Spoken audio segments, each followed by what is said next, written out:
Welcome to this Zentangle Quickie. My name is Heather Hartwick Gladden. I'm a certified Zentangle teacher, and today we're going to take a look at the Tangle Allium from JJ LaBarbera. I've seen this one around, let me see, when did this get put out on? Oh gosh, yeah. This was put out on Tangle Patterns back in 2012. Was that? No. That's the year I was introduced to Zentangle.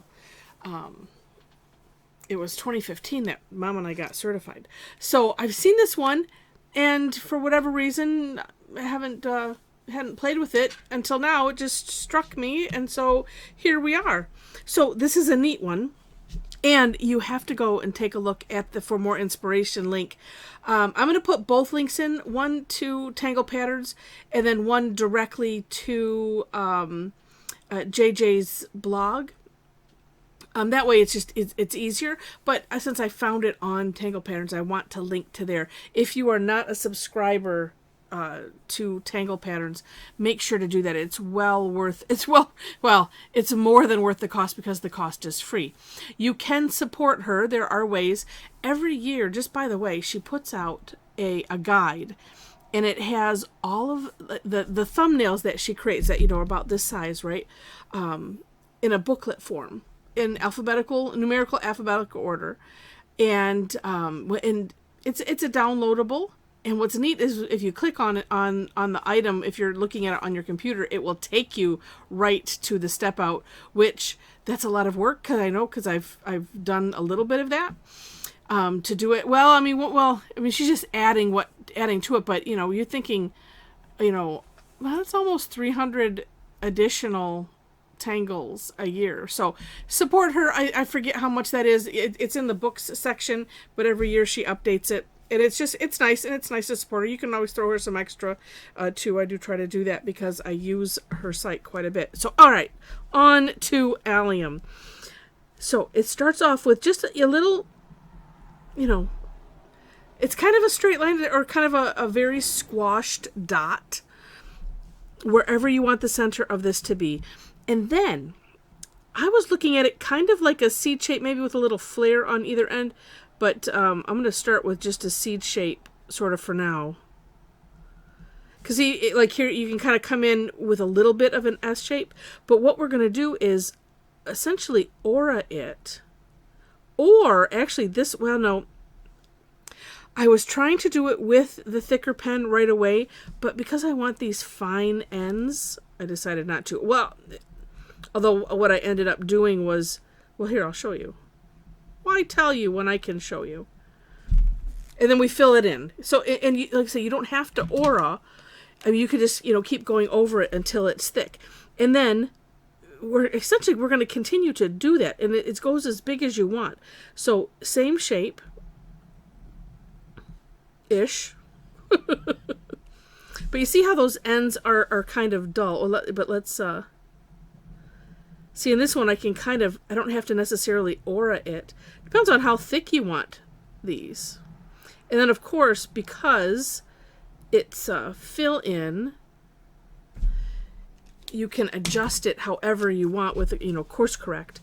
But yeah, you see how, it's kind of hard to get it to a nice fine point, but you could come back like I'm doing right now and adjust it, adjust these lines.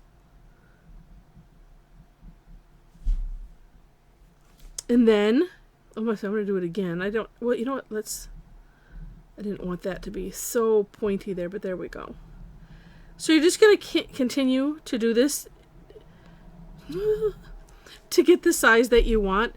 And what I do love is I kind of wanted to follow that contour, but we can, after the fact, we'll just shape that a little bit.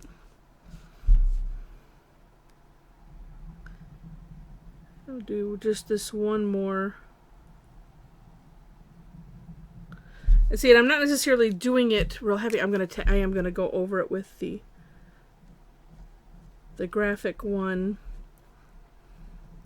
Should be going carefully. And seeing if I do it this way and avoid that tip so I don't thicken that tip, then we're all good. But one way or the other, it works. And here's why I share this. There are some people that I know, that don't really care for the tediousness of filling in. And so having a thicker pen is helpful. And it's completely personal choice. And then you can always come back like this, and I'm just cleaning up those edges by going over it unless the pen wants to grab. Just kind of tracing over that line right on the edge, and it seems to smooth some things out. All right, now your final step, however big or small you want this to be, your final step is to do just a single aura around, like that.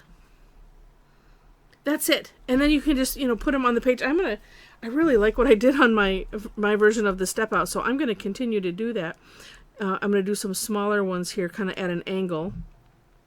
And so this could be used a number of ways. And actually, additional reason for me putting in the link for Tangle Patterns is I do like what Linda did with it, where I'll do it with this one. Maybe I could do it with the other ones. She put some lines, on hers, and it gave it a different look, and it's just neat. And if I didn't, I might have gotten sidetracked. Take a look at the For More Inspiration link, because you want to see the inspiration for this one. All right. So as I'm finished, as I finish this, and then I thought, no, we got to do some shading. But what's interesting is that she didn't really put shading in there. Linda did a little bit, but it was kind of like on the outside, like she put some here. What I did on my version of the step out, and I'm going to go ahead and do that now, is, and I think I'll go up on these lines here, just on the one side, obviously, because if you do it on both sides, that's just silly. But I will do this, just this side.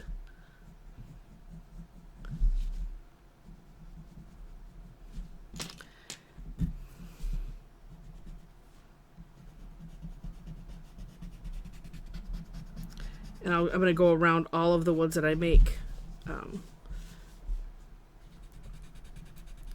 Although I was partly thinking, although I'm going to really want it to wait. Oh, let's see.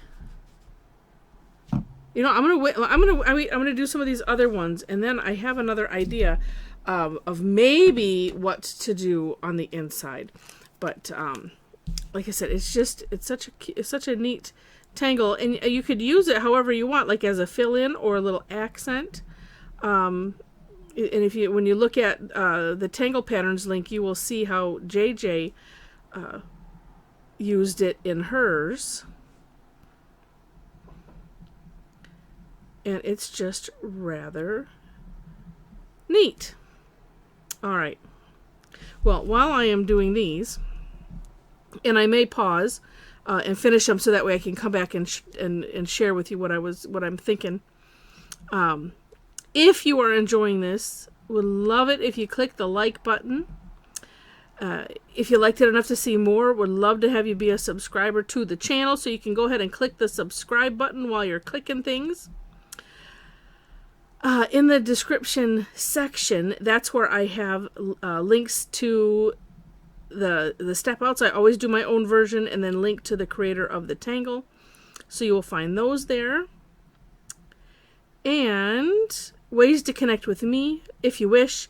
I have a link to my Facebook page where you can sign up for my blog if you'd like. I do a daily Tangle, so that's one email that you'll get out. Then when I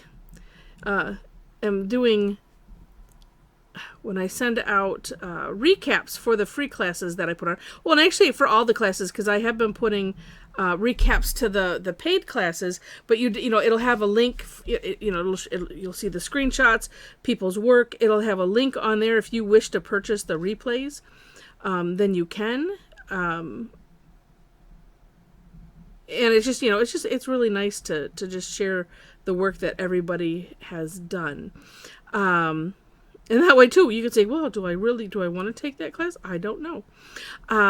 So that's the kind of stuff that you'll see coming in email from me on my blog if you subscribe.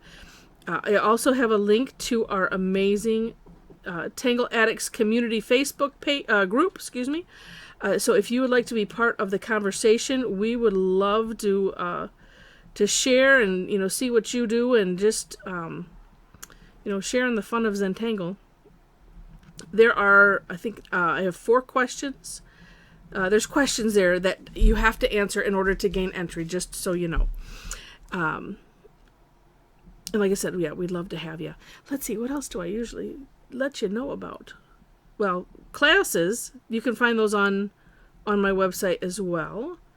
The lists of the types and ways to follow me. So if you follow my Facebook page, for instance, you should see when I post new classes. I do have the regular ones, the free ones, Tangle Time and a Tough Tangle Tuesday.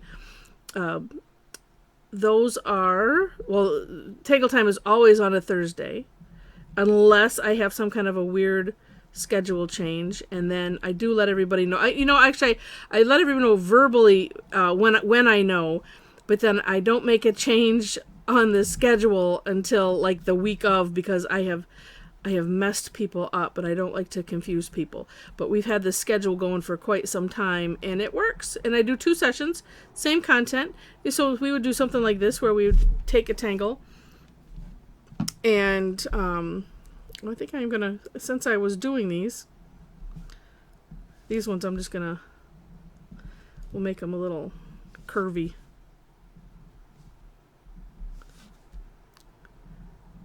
I do like to do something different than what I do in my version of the step out, and so that's a little different. Okay. What I was talking about, schedule. So anyway, you will see that I do try to keep things regular, because it makes sense and it helps. All right. So as this one is drying, I'm going to put some graphite on. I'm going to continue what I did here on the same side of these, just because it's nice to be consistent. But then what I was thinking here, we'll just do this side. Well, actually, I'm debating. I'll say, which side shall I do? La la la. Well, let's do this side. So here's what I was thinking. You could, I don't know if it's going to be too much. Well, I guess we'll find out. What if we were just to put some graphite in this, and I'm going to, let's see if I can just get some in the spaces. Let's go a little light. And just do kind of a fill in, like half of it. And that's all you have to do, is you can just scribble a little bit of graphite, and then with the tortillon, just move it. Oh, that looks kind of neat. And then, because I want this to be different, let's go a little bit thicker / darker, right around that outside edge there. So there's a difference. And it makes it more dramatic. Yes, like that. I like it. So there's an option for you. You know, play as you will, though. All right. And you don't have to shade it all if you don't want to. It's up to you. All right. So, again, hope you enjoyed this as I finish this up. And I mentioned all of the stuff that I usually mention, so that's good. And so with that, thanks so much for watching, and I wish you happy tangling.